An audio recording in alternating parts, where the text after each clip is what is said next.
मुरादनगर स्थित गंग नहर में डूबने से हर साल सैकड़ों लोगों की मौत हो जाती है। मेरठ गाजियाबाद के बीच में स्थित गंग नहर के किनारे बने इस स्थान को छोटा हरिद्वार के नाम से भी जाना जाता है।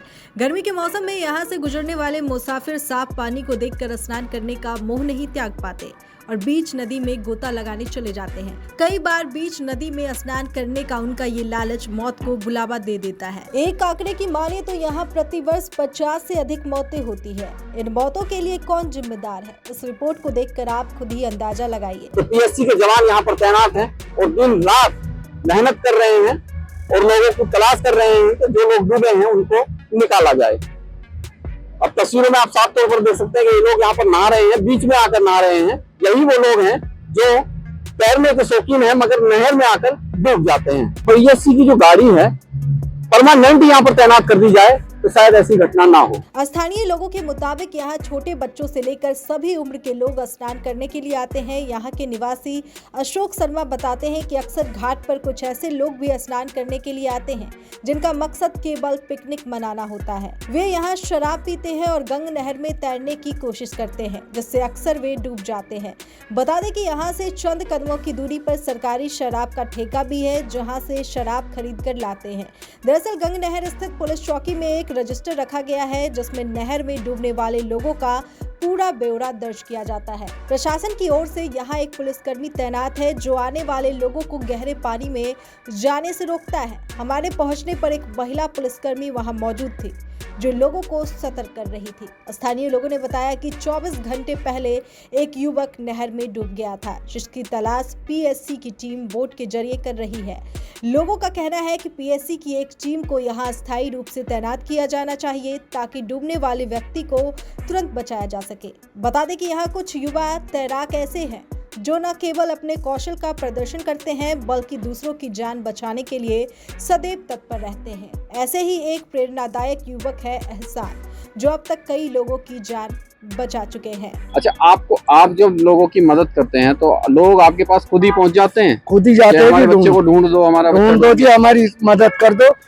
और न हम किसी से पैसे मांगते, क्योंकि जो भी थाना इंस्पेक्टर आता अभी एक साल रह के गए, वो साहब हमारे हैं, क्या नाम है उनका, ठाकुर साहब थे, एसओ साहब, वो लोनी चले गए। वो मुझे महीने का राशन देते साहब। अच्छा। और जो उनके साथ ही एसपी साहब थे, उनके तो वो बड़े साहब बन के बुलंदशहर चले गए, वो भी दे देने थे मुझे। अच्छा। उसके बाद में एसपी आए साहब, वो भी मदद करते थे। अब ये मैडम आई है, ये तो उनसे कभी मेरी मुलाकात नहीं हुई सर। अच्छा, तो घर का खर्चा कैसे चलता है आपका? बाबूजी हम नारियल पकड़ लेते, कोई मुझे आटा दिलवा देता, कोई मुझे कपड़े दे जाता, कोई मेरे बच्चों की पढ़ाई के पैसे देता, मेरा कोई नहीं। एसपी थे गाजियाबाद में, वो मेरठ में बड़े साहब बन गए थे, डीआईजी साहब, उन्होंने दिया था जी, मुझे पैसे भी दिए थे, एक कागज दिया था। कागज भी दिया था कि आप लोगों की मदद करते हैं, इसलिए आपको सम्मानित किया जा रहा है। अच्छा, जब आप डेड बॉडी या किसी को जिंदा ही बचाते हैं डूबते हुए को, उससे कभी उसकी जाति पूछते हैं? जाति बिरादरी धर्म तो हम पूछते ही ना, हमें तो इंसानियत के तकाते, हम तो सेवा करते हैं। जितने भी 10 के 10 गोताखोर थे, 6 मुसलमान थे, 4 हिंदू थे। मैंने इनके पंडित जी के पैर भी पकड़े जाके उनके घर पे, उनकी मिसिस के भी, उनके भी। मैंने कहा जी चलो हमें मुसलमानों को भगा दो, इन्हें पंडित जी इन्हें रहने दो, चारों को, ज्ञानिंदर है, सोनू है, दीपक है, ये इन्हें रख लो, सुअरों के साथ रहे। इस वजह से पंडित जी ने हमें भगा। हमने डीआईजी साहब के एप्लीकेशन लगाई, एसपी साहब कहने लगे कि तुम इस मंदिर से 1 किलोमीटर इधर रहो या उधर रहो, जिसको जरूरत होगी वो तुम्हारे दौरे खुद जाएगा। तो देखा अपने एहसान की कहानी साहस, संपन्न और मानवता की मिसाल है। उन्होंने बताया कि जब भी कोई व्यक्ति पानी में डूबने लगता है तो वो बिना समय गवाए तुरंत पानी में कूद जाते हैं और अपनी तैराकी कौशल का उपयोग करके उसे सुरक्षित बाहर निकालते हैं।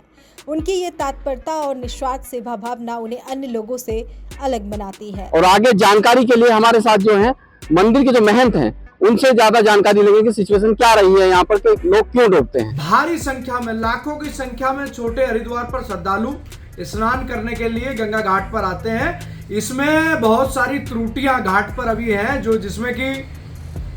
जिससे अभी कुछ असामाजिक तत्व गर्मी का जैसे जैसे मौसम आएगा सक्रिय हो जाएंगे, गंगा घाट पर आएंगे, दारू पिएंगे, बियर पिएंगे और गहरे जल में जाके स्नान करेंगे, उसके उपरांत उनके साथ में कोई अनहोनी हो जाएगी तो आरोप लगेंगे कि यहाँ घाट की कमी है, गंगा घाट पर जो पुजारी हैं उनकी कमी है। जबकि ऐसा है कि जो इस तरीके के असामाजिक तत्व हैं जो शराब के नशे में आकर स्नान करते हैं और बीच में जाकर घाट पर नहाते हैं, उनके साथ में घटनाएं इस तरीके की होती हैं। मुरादनगर में डूबकर लोगों के मरने की जनसंख्या दिन पर दिन बढ़ती जा रही थी, जिसको लेकर आज हम सिंचाई विभाग के ऑफिस पर पहुंचे हैं। मगर अब से 2-3 बार हम इस ऑफिस पर आ चुके हैं। जब भी आप देखेंगे तो यहाँ पर ये ताला लटका हुआ आपको मिलेगा, कोई भी कर्मचारी या अधिकारी यहाँ पर मौजूद नहीं मिलेगा। ये डीसीपी रूरल जो हैं उनके ऑफिस के बिल्कुल सामने ऑफिस है और यहाँ पर आप देख सकते हैं दूसरी जगह भी